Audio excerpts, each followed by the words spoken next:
রাজনীতির মঞ্চে যখন ধর্মের মুখোশ পরে ক্ষমতার দাবার চাল চালা হয়, তখন সেই মুখোশ খসে পড়তে খুব বেশি সময় লাগে না। থ্রিলার সিনেমার মতো বাংলার রাজনীতির আকাশে এখন এমন এক অদ্ভুত, রোমহর্ষক এবং চরম চাঞ্চল্যকর দৃশ্যের অবতারণা হয়েছে, যা দেখে পুরো পশ্চিমবঙ্গের মানুষের চোখ কপালে উঠে গেছে।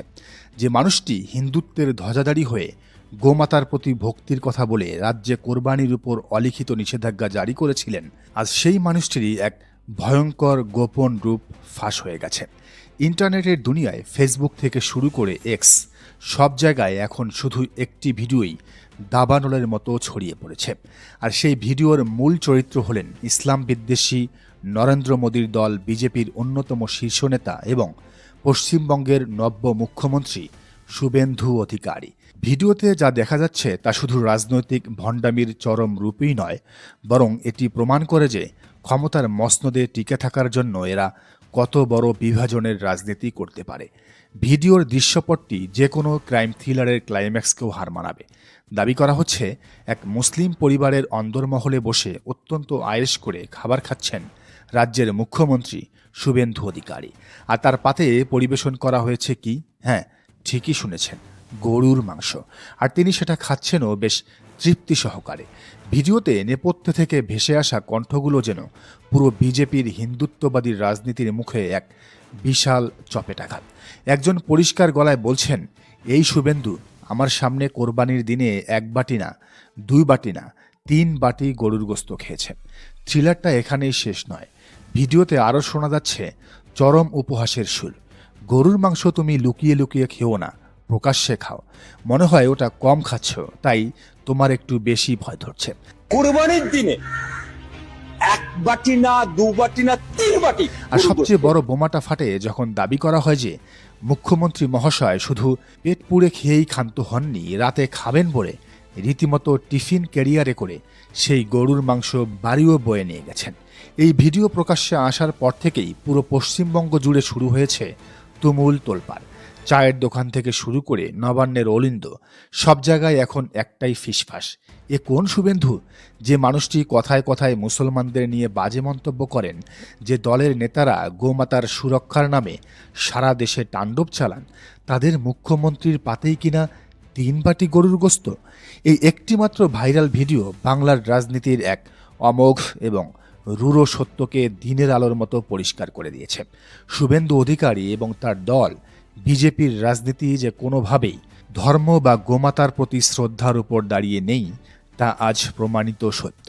এদের আসল লক্ষ্য হল হিন্দু মুসলিম বিভাজনের এক বিষাক্ত বীজ বপন করে সাধারণ মানুষের আবেগকে ব্যবহার করে ক্ষমতায় টিকে থাকা। একদিকে যখন ভোটের রাজনীতি করার জন্য কট্টরপন্থী হিন্দুদের খুশি করার জন্য ফিটনেস সার্টিফিকেটের নামে রাজ্যে পশু কোরবানি প্রায় নিষিদ্ধ করে দেওয়া হয়েছে, তখন অন্যদিকে সেই ফতোয়াবাজ নেতাই মুসলিম পরিবারের সাথে বসে তৃপ্তি করে গরুর মাংস খাচ্ছেন। এর চেয়ে বড় রাজনৈতিক হিপোক্রেসি বা ভণ্ডামি আর কি হতে পারে? এরা সাধারণ মানুষকে ধর্মের আফিম খাইয়ে একে অপরের বিরুদ্ধে লেলিয়ে দেয়, আর পর্দার আড়ালে নিজেদের সব শখ আহ্লাদ ঠিকই মিটিয়ে নেয়। একটু তলিয়ে দেখলে এই ভণ্ডামির শিকড় যে কতটা গভীরে তা সহজেই বোঝা যাবে। বিজেপির সরকার একদিকে গরুর মাংস খাওয়া নিয়ে দেশের বিভিন্ন প্রান্তে মুসলিম বা দলিতদের পিটিয়ে মারছে, গো রক্ষার নামে এক বিশাল উন্মাদনা তৈরি করছে, অথচ এই একই সরকার যখন আন্তর্জাতিক বাণিজ্যের খাতায় বসে, তখন তাদের রূপ সম্পূর্ণ আলাদা। সারা বিশ্বের মধ্যে গরুর মাংস বা বাফেলো মিট রপ্তানিতে ভারত আজ শীর্ষস্থানীয় দেশগুলোর একটি। এই বিজেপির আমলেই ভারত থেকে হাজার হাজার টন গরুর মাংস বিদেশে রপ্তানি করে বিলিয়ন বিলিয়ন ডলারের ফরেন রিজার্ভ পকেটে ভরছে সরকার। যে গোমাতার জন্য দেশের ভেতরে এত মায়া কান্না, ডলারের বিনিময়ে সেই গোমাতাকেই কসাইখানায় পাঠাতে এদের বুক কাঁপে না। এই মাংস রপ্তানিকারক বড় বড় কর্পোরেট কোম্পানিগুলোর মালিকদের দিকে তাকালে দেখা যাবে তাদের অনেকেই আবার এই হিন্দুত্ববাদী দলেরই বড় বড় ডোনার। অর্থাৎ ব্যবসার বেলায় কোনো ধর্ম নেই, কিন্তু সাধারণ মানুষের পাতে মাংস দেখলেই এদের ধর্মের ধোঁয়া ওঠে। আর এই নোংরা দ্বিচারিতার রাজনীতির সবচেয়ে বড় শিকার আজ কারা? বাংলার সেই প্রান্তিক গরিব হিন্দু খামারিরা। শুভেন্দু অধিকারীর কোরবানির উপর নিষেধাজ্ঞার কারণে আজ গ্রাম বাংলার হাজার হাজার হিন্দু খামারি দিশেহারা। তারা সারা বছর নিজেদের সন্তানের মতো যে গরুগুলোকে লালন পালন করেছিলেন, আজ কোরবানির হাটে তা বিক্রি করতে পারছেন না।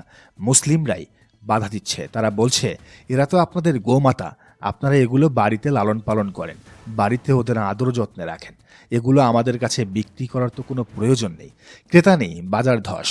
ব্যাংক আর মহাজনের ঋণের দায়ে এই হিন্দু খামারিরা যখন গলায় দড়ি দেওয়ার কথা ভাবছে, যখন তারা সংবাদ মাধ্যমের সামনে হাউমাউ করে কেঁদে শুভেন্দুর কাছে বিষ চাইছেন, ঠিক সেই সময়ই ভাইরাল হলো মুখ্যমন্ত্রীর 3 বাটি গরুর মাংস খাওয়ার এই ভিডিও। কি অদ্ভুত এক নির্মম পরিহাস! যে কৃষকরা, যে খামারিরা ভেবেছিলেন বিজেপি সরকার তাদের ধর্মকে রক্ষা করছে, আজ তারা বুঝতে পারছেন যে এই ধর্মের নামে আসলে তাদের পেটে লাথি মারা হয়েছে। সরকার তাদের রুটি রুজি কেড়ে নিয়ে কর্পোরেট মাফিয়াদের হাতে তুলে দিচ্ছে, আর নেতারা নিজেরা বসে বসে গরুর মাংসের স্বাদ নিচ্ছেন। এই ঘটনা বাংলার আপামর জনসাধারণের চোখ খুলে দেওয়ার জন্য যথেষ্ট। মানুষ এখন বুঝতে শুরু করেছে যে শুভেন্দু অধিকারীর এই হিন্দু প্রেম আসলে একটা নিখুঁত রাজনৈতিক অভিনয় ছাড়া আর কিছুই নয়। মানুষ এখন বুঝতে পারছে যে বিজেপির এই হিন্দু প্রেম আসলে নিখুঁত রাজনৈতিক অভিনয় ছাড়া আর কিছুই নয়। যখন দরকার হয় তখন তিনি উগ্র হিন্দুত্ববাদী নেতা সেজে হুঙ্কার দেন, আবার যখন পর্দার আড়ালে নিজের স্বার্থ সিদ্ধির ব্যাপার থাকে বা শখ আহ্লাদ মেটার ব্যাপার থাকে, তখন তিনি টিফিন কেরিয়ারে গরুর মাংস ভরে বাড়ি নিয়ে যান। এই বিভাজনের রাজনীতি, এই ঘৃণার রাজনীতি কেবল সাধারণ খেটে খাওয়া মানুষের রক্ত চুষে খাওয়ার জন্যই তৈরি করা হয়েছে। হিন্দু খামারিরা আজ ঋণের দায়ে পথে বসছেন, মুসলিমরা তাদের ধর্মীয় অধিকার থেকে বঞ্চিত হচ্ছেন, আর মাঝখান থেকে ক্ষমতা আর অর্থের পাহাড় গড়ছেন এই ভণ্ড রাজনীতিবিদরা, এই শুভেন্দু অধিকারী আর মোদির মতো ভণ্ডরা। ভাইরাল হওয়া এই ভিডিওটি এখন আর কেবল একটি রাজনৈতিক স্ক্যান্ডাল নয়, এটি হলো বাংলার মানুষের সাথে করা এক বিশাল প্রতারণার জ্বলন্ত প্রমাণ। শুভেন্দু অধিকারীর এই মুখোশ উন্মোচনের পর নবান্নের শীর্ষ মহলে যে এক ভয়াবহ সুনামি আঘাত হেনেছে, তা সামলানো এবার গেরুয়া শিবিরের জন্য রীতিমতো অসম্ভব হয়ে পড়বে। কারণ বাংলার মানুষ হয়তো অনেক কিছুই মেনে নেয়, কিন্তু বেইমানি আর ভণ্ডামিকে তারা কখনোই ক্ষমা করে না। গরিব কৃষকের চোখের জল আর প্রতারিত মানুষের ক্ষোভ যখন একসাথে রাজপথে আছড়ে পড়বে, তখন সেই রাজনৈতিক সাইক্লোনে এই বিভাজনের রাজনীতির সমস্ত দম্ভ চুরমার হয়ে যাবে। থ্রিলারের ক্লাইম্যাক্স এখন সত্যিই ঘনিয়ে এসেছে, আর সেই শেষ দৃশ্যে মুখোশধারী এই অভিনেতাদের যে চরম রাজনৈতিক পতন ঘটতে যাচ্ছে, তা এখন কেবল সময়ের অপেক্ষা।